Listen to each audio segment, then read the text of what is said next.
Good morning. Welcome. I'm Reverend Karen Brammer. I'm really honored to be with you this morning.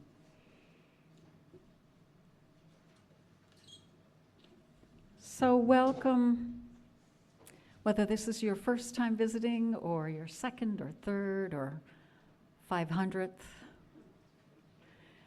If you've been here before, if you not, whatever faiths you have known, if any, you are so welcome. It's just great to be together. Whoever you are and whomever you love, you are welcome. You're invited to bring your whole self to this service. Our doubts as well as our convictions, the pain and the joy we have known, our longing for connection and understanding, every part of you is welcome. Our congregation acknowledges the land that we stand on is the ancestral land of the Oneida people, one of the original nations of the Haudenosaunee, or the Iroquois people. And in fact, we're taking a trip to the Cultural Center. If you'd like to come as a group, it's on March 10, and there's a sign-up sheet on the card table in the back. If you're visiting us today for the first time, either in person or online, we are grateful that you're here, and we'd love to learn more about you and connect with you through the newsletter if you'd like. There'll be a link in the chat to a form that we hope you will be able to fill out, and we will stay connected with you. We have a few announcements. Today at 11:40, like 15 minutes after the end of the service, you've gotten your coffee or your drink, you can come back and you can sit down if you'd like, or you can stay and chat. But coming back and sitting down, you are welcome to be part of a question and answer conversation type time about neurodiversity. We'll do that for like 15 minutes. And then across the hall at noon, those who live with neurodiversity are welcome to come together, talk about what it was like to hear this service, talk about what it is like to live your lives and how we can be supportive of one another. We'll do that for about an hour, and then everybody will be on their way. So I have another announcement that will come from Jack Pendrak. And then after Jack will be Glenn.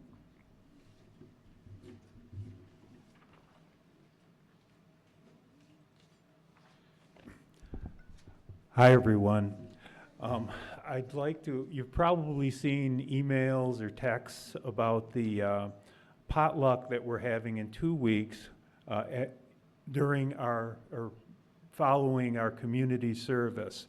There's a sign-up sheet just outside the sanctuary. Please sign up, and we'd like to make this a very nice community event. We also, during the potluck, we're going to have some entertainment. If you have a talent that you'd like to share with the congregation, and Jeff, it doesn't necessarily have to be musical, right? It can be anything. It can be anything. So please, at one time, years ago, we had something we called UU Idol, where people came up and had a lot of fun. So whatever, whatever your talent is, it actually would be appreciated by everyone if you share it. If you want to sign up for the entertainment, please see Jeff. Thank you.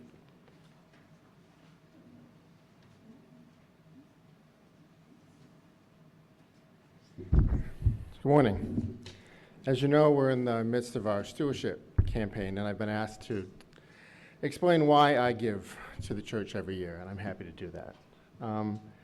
I give each year to the Unitarian Universalist Church of Utica because I found a home here, and I want other people to find a home here too. In the roughly decade I've been coming here, I've come to better understand myself and my beliefs, to celebrate who I am and what I believe. I've been challenged to open myself to new beliefs, and I've deepened the ones I already had. I've made very good friends. I remember the first time I came to this church, I walked in and I sat by the windows, as I always do, and I flipped through the program, and I read the 7 principles. And I nodded, and I nodded, and I nodded 7 times. And I said, this is a church I can go to. This is a belief system I believe in as well. This is where I belong. And I continue to learn and explore my beliefs as the years go by. And I have a confession to make. I have been a member of the worship committee for several years now, chairman for a couple of them. And until, I don't know, not long ago, I could not tell you at all what worship meant. I don't know what that word meant. Worship to me was always a worship of a supreme, supernatural being, which I don't believe. So what did worship mean to me? And I struggled with that. And then one day, I came in, I sat by the window, and I pulled out the hymnal, and as I sometimes do, I started flipping through the readings in the back. And there's one called To Worship, and I won't read the whole thing, but I want to read the parts that struck me, the way those principles struck me the day I walked in here. To worship is to stand in awe under a heaven of stars, before a flower, a leaf in sunlight, or a grain of sand. To worship is to be silent, receptive, before a tree astir with the wind, or the passing shadow of a cloud. Worship is the mystery within us, reaching out to the mystery beyond. If you want to read the whole thing later, it's 441. And I sat there and I said, now I know what it means to worship, what it means for me to worship. And that's why I sit there, because the trees are there, because I can see the leaves astir in the wind. And I finally made that connection that now I finally know. After all these years in the worship committee, I finally know what I'm doing. So I had this feeling of homecoming again. And when we feel at home in a place, when we find meaning and friendship there, we want to sustain it. When I come in and I walk through that front door between those birch trees, and I walk in the front door and I hear that buzz of conversation, and I walk up to the wall and I pick up a badge that has my name spelled right on it, I feel at home, and I feel like this is a place I want other people to feel at home in too. So if we love a place, we need to support that place. And I do this by serving on committees, by helping with coffee, by connecting with my fellow congregants, and importantly, by supporting the church financially. The National Grid bill has to be paid. The contractors who made our church accessible in the last few years don't work for free. The plow driver who came up early this morning to make it possible for us to get in this parking lot and walk safely didn't get up at 3 a.m. just to drink coffee. So I give to this church not only because my life has been enriched by it, but because I want someone else's life to be enriched too. When someone else comes through those doors for the first time and sits down and opens that program, I want them to find words that speak to them. And all of the church members who gave money in the past to this church made it possible for me that day to walk in to a warm, brightly lit sanctuary, pick up a piece of paper, and read something that helped change my life. I want the next person who walks in that door someday to have the same opportunity. And that's why I give. Thank you. And you'll light the chalice for us. We gather this hour as people of faith with joys and sorrows, gifts and needs. We light this beacon of hope, sign of our quest for truth and meaning, in celebration of the life we share together. If you would turn to hymn 1008 in the blue hymnal, we'll sing together When Our Heart is in a Holy Place. And we'll do that by rising together in body or spirit, or both.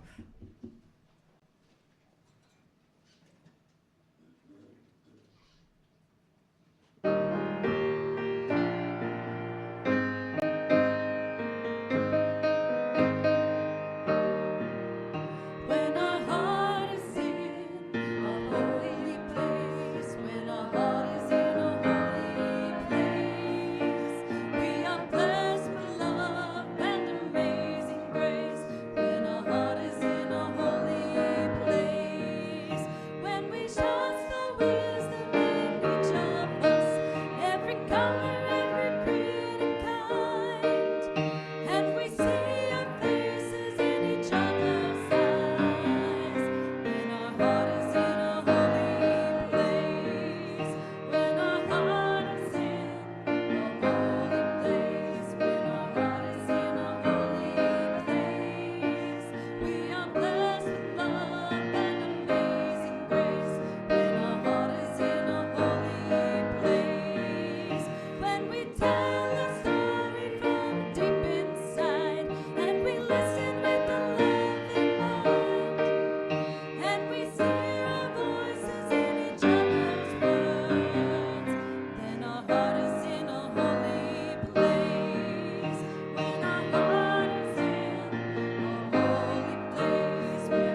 Please be seated.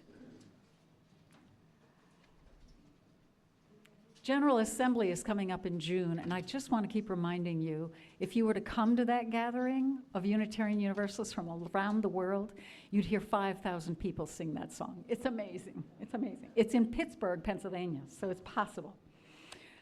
The call to worship comes from words by Teresa Soto, who has written a book called Spilling the Light, Meditations on Hope and Resilience. And she is perhaps one of the most resilient people I know. She's a powerful spokesperson for our denomination, and she uses a wheelchair because she has difficulty. I believe it's multiple sclerosis, but she's not able to use many of the digits and limbs that most of us take for granted, and her speech is more challenging to hear, but she speaks with so much power. And she writes, "People are not long division problems. You cannot, should you, meaning well, try this, fix or solve them. Remember, they will almost never come out even. What you can do is be a welcome in a wounded and spacious world. You can recognize the person as who they are. You can assume that without the gift of their humanity, even when it is a complicated humanity, none of the sum of us can arrive at the answer of who we are meant to be. We need each other to be who we are meant to be, because we are meant to be collective and whole." And I'm going to introduce now Alex Jackson, who most of us know as the person who sits at the computer and makes things work. You folks online know this is Alex. But Alex is also a person who's a young adult as a Unitarian Universalist, who has shared in this congregation his real gift of supporting children, and some of the children out there know Alex very well. He is also an undergraduate student in psychology, and the world is in great need of his skill and passion, and I'm grateful that he's part of this community. So please, Alex, come share with us.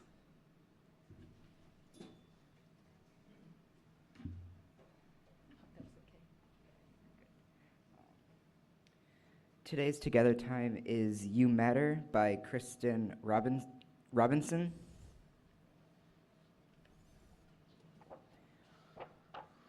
All the small things to see. Those who swim in the tide and those who don't. The first to go and the last. You matter. When everyone sees you as a pest. When something is just out of reach. When everyone is too busy to help, you matter. If you fall down, if you have to start all over again, even if you are very gassy, you matter. Sometimes home is very far away. Sometimes someone you love says goodbye. Sometimes you feel lost and alone, but you matter. Old and young, the first to go and the last. The small stuff too small to see. You matter.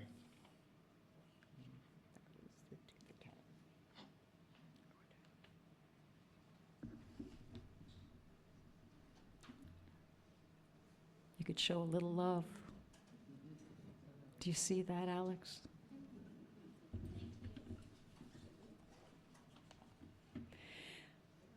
More from Spilling the Light. Teresa Soto. The thing you must be is yourself. Unadulterated, shedding the willingness to journey alone. As though you are made of something hard and unforgivable. You are human. you belong. Right here, right now, even if you're gassy. And together we will chase away the sickness, the secrets, the leave only the open end leave, only the open possibility that the future is a space for growth.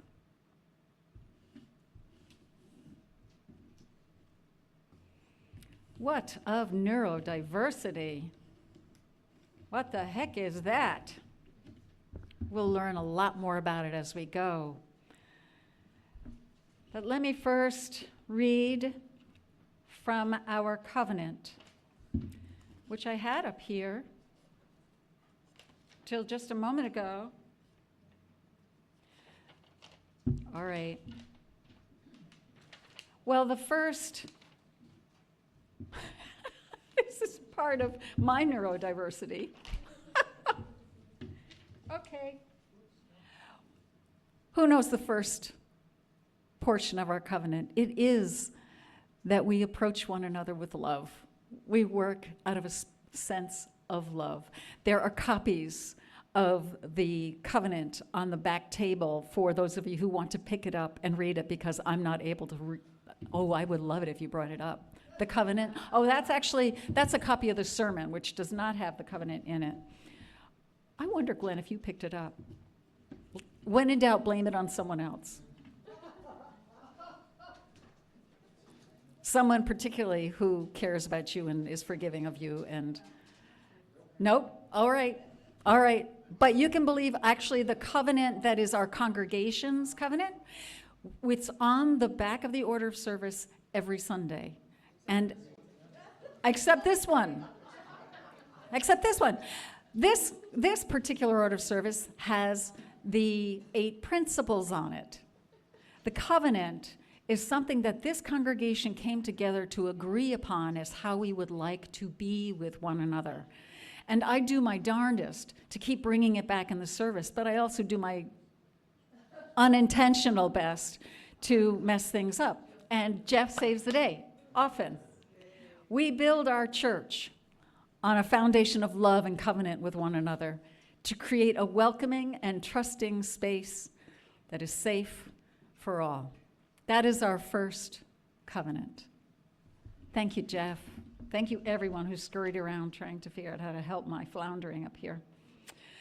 So we choose love. This is very clear. We choose love in the midst of suffering. We choose love.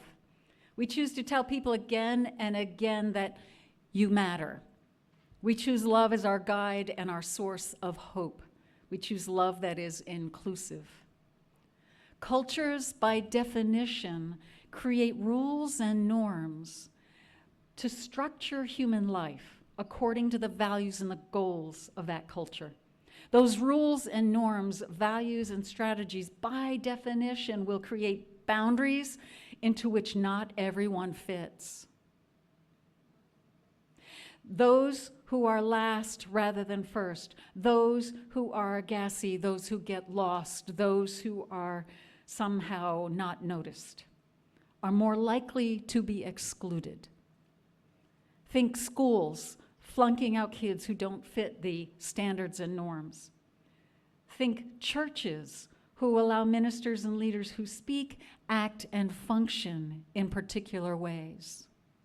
It was really challenging for congregations to learn that they could invite a minister who has difficulty speaking and who uses a wheelchair that is power-driven, but she's brilliant. Capitalist economies train, streamline, and segregate people for efficiency and profit. That is what we live in. Whole groups of people deal with immense systemic pressure towards poverty, Black, Indigenous, and people of color, women, the uneducated. In addition to all of these groups, there are those who are neurodiverse, familiar story.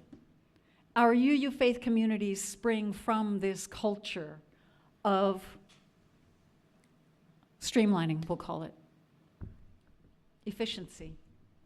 Even as we declare and practice more liberating and inclusive values, we know we are not perfect.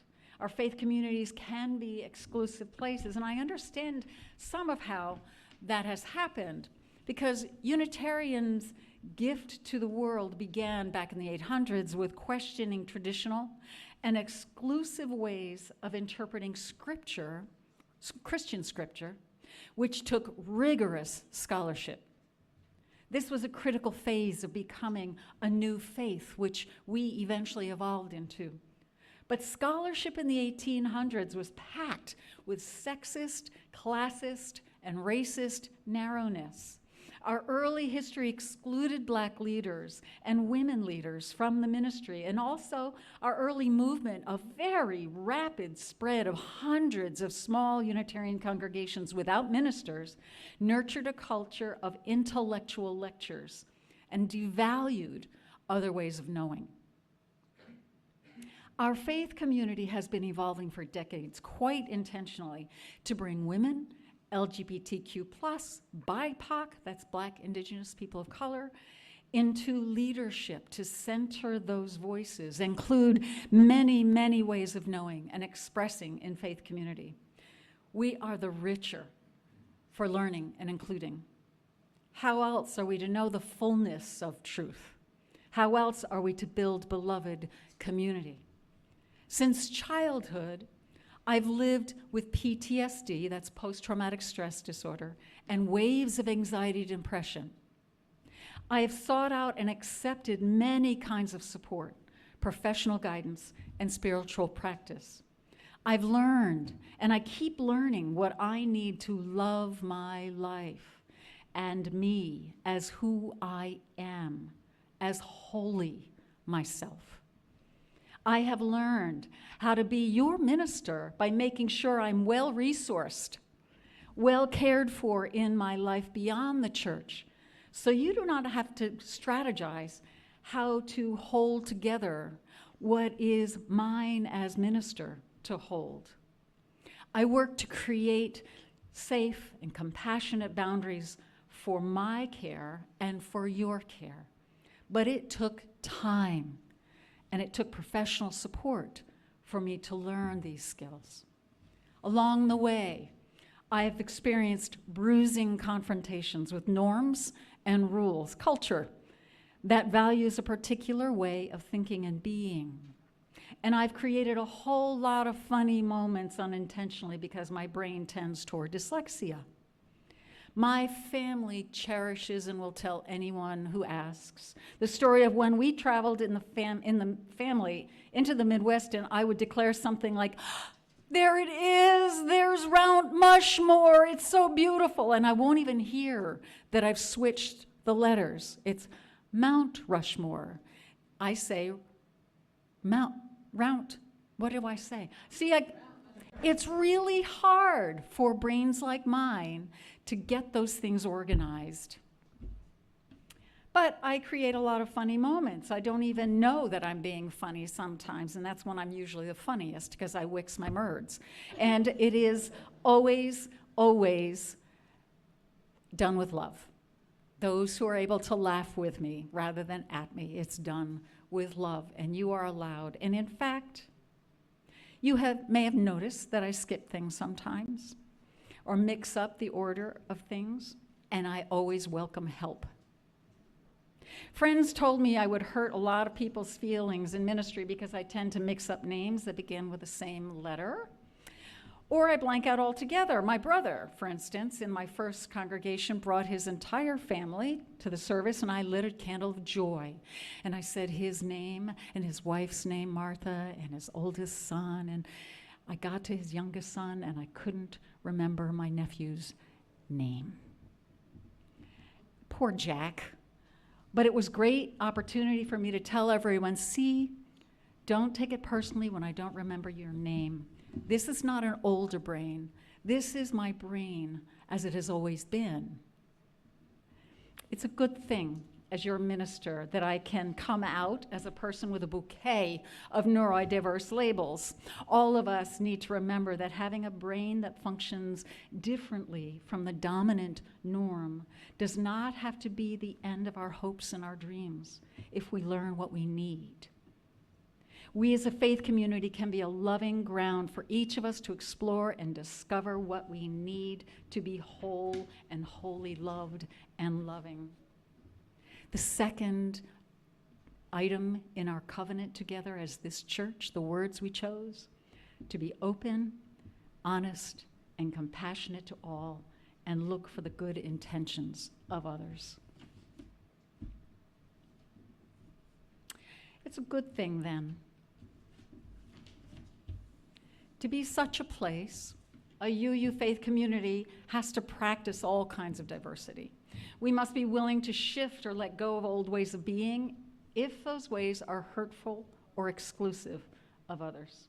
We practice using our covenant to keep learning how to do that, to keep drawing the circle, including more and more. Our covenant is one of the tools to keep us open and caring, while at the same time compassionately challenging behaviors that hurt. Today, we'll move closer to a common awareness of neurodiversity and learn how a congregation can evolve to honor and grow with those differences and to deepen our skills for beloved community, for everyone. This, by the way, is a process that will take years, many years. This process is a worthy goal and commitment for the entire life of a faith community. The congregation can keep learning and practice skills to be less and less reactive to things that scare us, to be more curious than judgmental. Being curious is a core faith component. Be curious. Be more curious than judgmental, to be clear about behaviors that hurt and help draw boundaries that are life-giving and life-saving. The third of our covenant says, avoid gossip and speak directly to one another to resolve our differences. We are so much stronger, so much more creative when we assume our brains are likely to be different from one another. We're so much more welcoming and vibrant when we can be curious, inviting, compassionately boundaried. That's a whole nother sermon. How to be compassionately boundaried, but I hope that piques your curiosity. How do you create boundaries that are compassionate? We can be creative as we shape beloved community.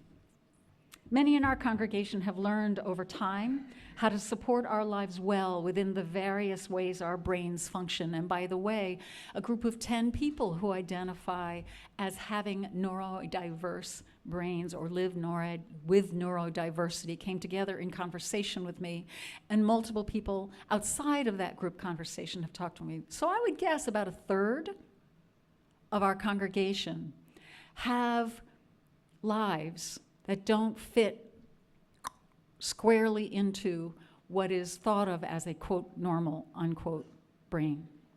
That's a lot of us. We're often creative, focused, generous, and successful in reaching our goals, our hopes, and our dreams. We include in this community people who live with depression that we ride through, and we sometimes find ourselves isolated and weighed down. We live with anxiety that we have learned to breathe through and are sometimes stalled from becoming who we know we are beyond our anxiety. We can forget, all of us, that we are more, much, much more than our suffering and our symptoms. We experience time blindness that can give us laser focus for untold hours, and if misunderstood by others, can damage relationships because people take personally are getting lost in something. We are people who live with post-traumatic stress disorder, PTSD, who strategize to live with things that trigger us and who have important stories to share about violence that can cause so much harm. We who live with depression, anxiety, and PTSD are truth tellers about difficult aspects of what it means to be human in this culture. Voices and stories from beyond the margins of what culture defines as normal help community learn and grow to become who we say we want to become: more compassionate, more truthful, more resilient, more caring. All of us can help shape our culture. Every one of us can help shape our culture, no matter what age we are, no matter how our brains function. All of us can help shape this culture to be more whole, with more awareness, and fostering real inclusion. Some of us live with the ups and downs of bipolarity. Some are navigating dementia. Some of us are working hard to train our brains not to get lost in addiction.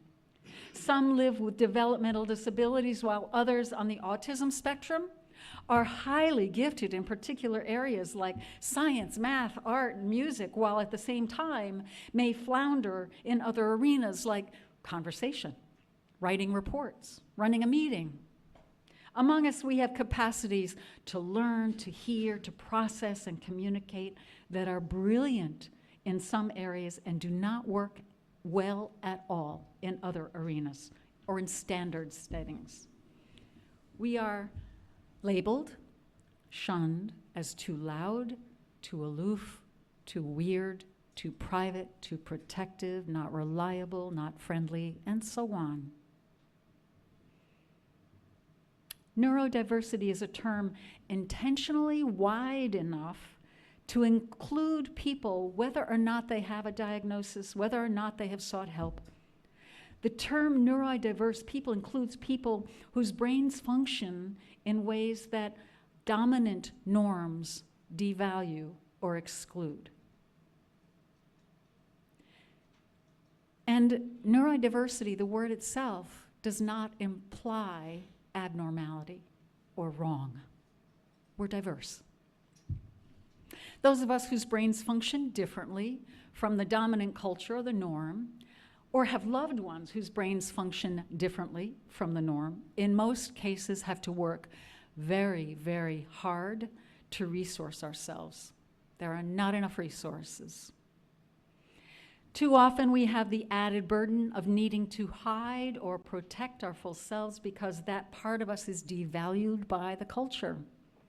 Some of us learn to value ourselves even as the culture norms do not. The road can be very isolating and demoralizing. It takes time. It takes time to learn what we as individuals need to support our well-being and to truly love our whole selves. Those of us whose brains work well within the cultural norms sometimes experience changes in our brain function from systemic oppression, from long-term stress, from trauma, illness, environmental toxins, and aging. We who have lived with quote-unquote normal brains get scared of how that will impact our personal lives, our work, how we are valued, our social lives. And we tend to hide this reality.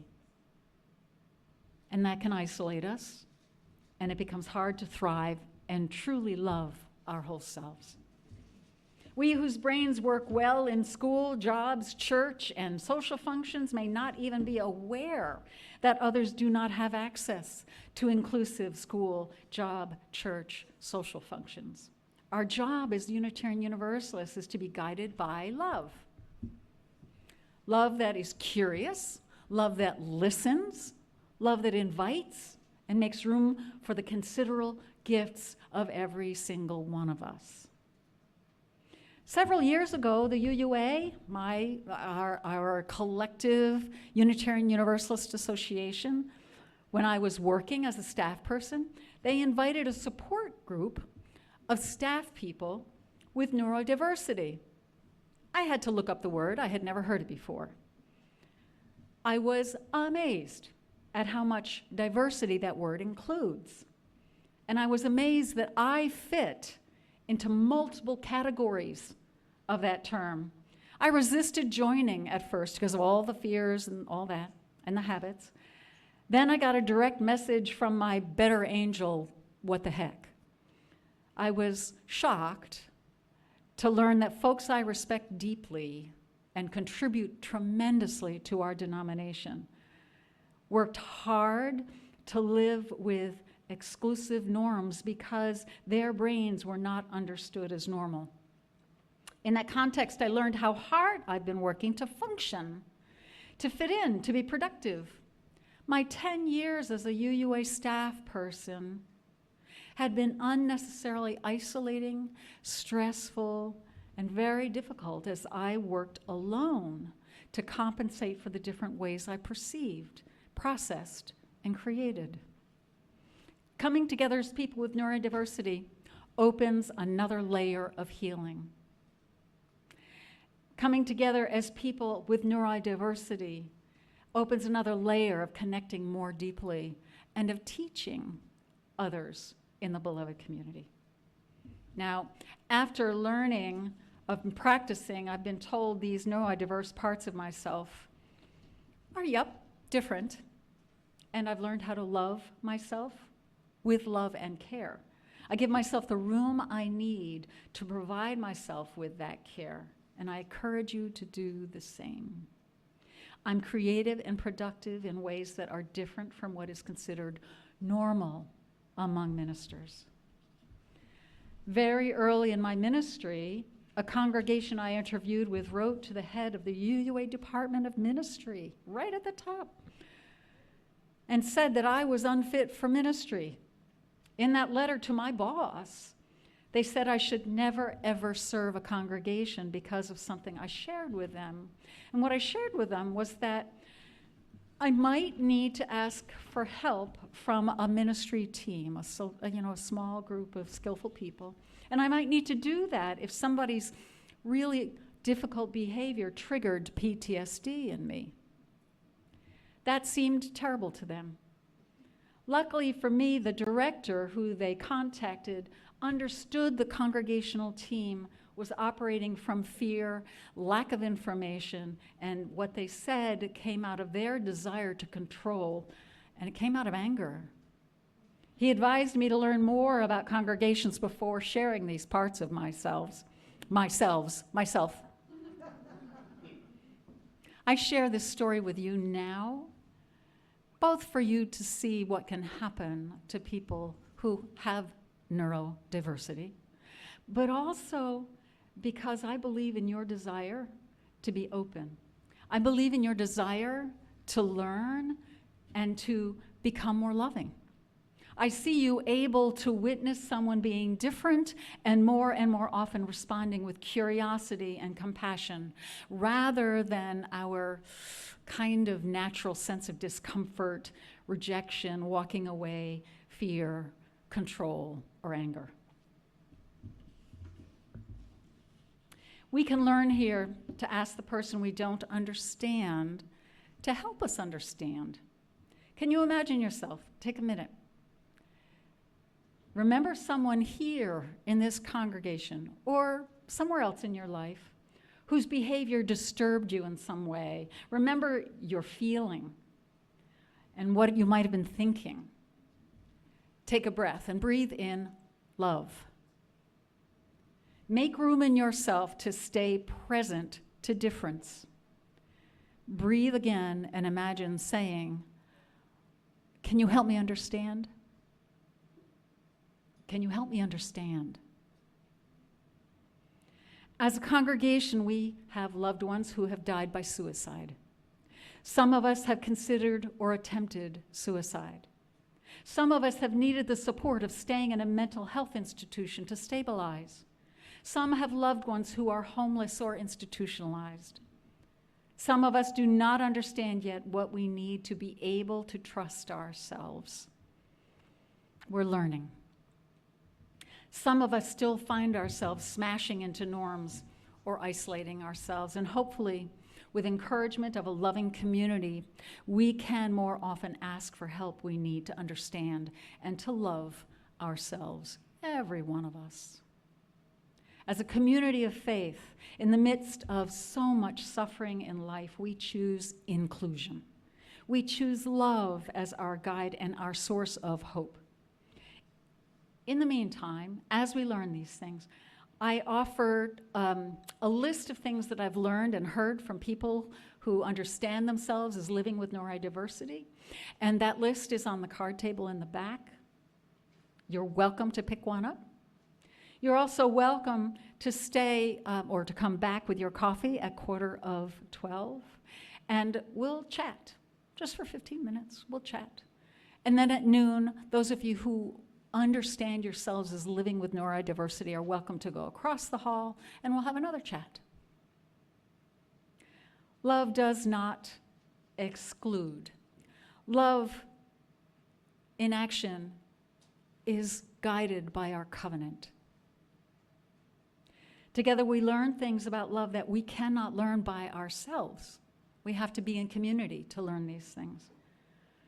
In each of us, if each of us is able to safely share who we are over time, more and more of us will feel free to explore ourselves and our full spirits in community. More and more of us will feel free and feel the strength and the resilience of a loving community that is curious, compassionate, and therefore strong. May it be so for us all.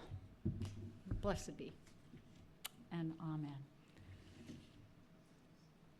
In the gray hymnal, 318, We Would Be One. If you would turn to that hymn, and if you'd like, rise in body or in spirit to sing together.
If you would just take a moment to feel the floor and the earth beneath your feet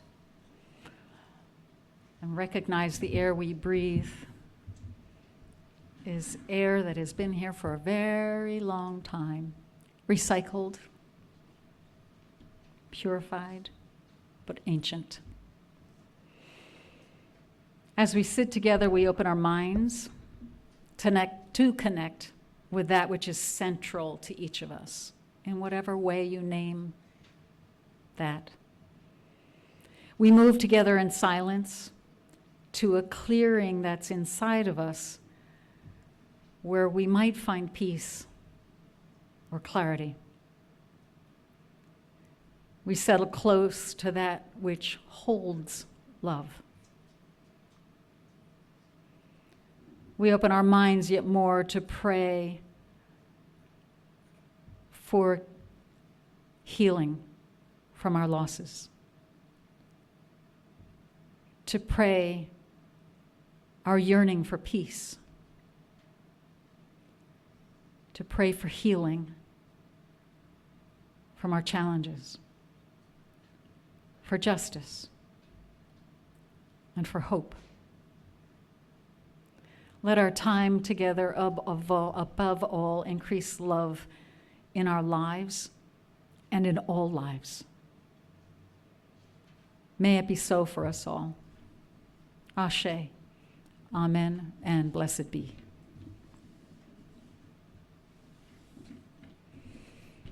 The offering that you bring today, in addition to your presence, which is a gift, the offering is used to support the vision of this congregation, to continue it as a place of vision into the years to come.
Thank you so much. So we now extinguish our chalice. Would you do that for me, Glenn? Would you read with me the words in your order of service? Now we will extinguish our chalice. We extinguish this flame, but not the light of truth, the warmth of community, or the fire of commitment. These we carry in our hearts until we meet again. And I will add more words from Lael Ibrahim. In the end, we can all try our best to live out our faith as Unitarian Universalists through study, conversation, service, and commitment. We forgive ourselves and we forgive others as we stumble through. We disagree, we annoy, we flake out on one another, and we worship, we support, we hold, and we affirm one another. There is really only one choice between imperfect community or no community. Again and again, we are all called to choose to commit ourselves to building a more just, more diverse, and yet ever messy and imperfect, beloved community. Blessed be, and amen.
Thank you. Thank you. Katie, I saw myself as you were playing on a tightrope. Well, maybe skating around on That's right, exactly. Enjoy your refreshments and conversation. If you'd like to come back for a larger conversation in about 10 minutes, please come. You're welcome.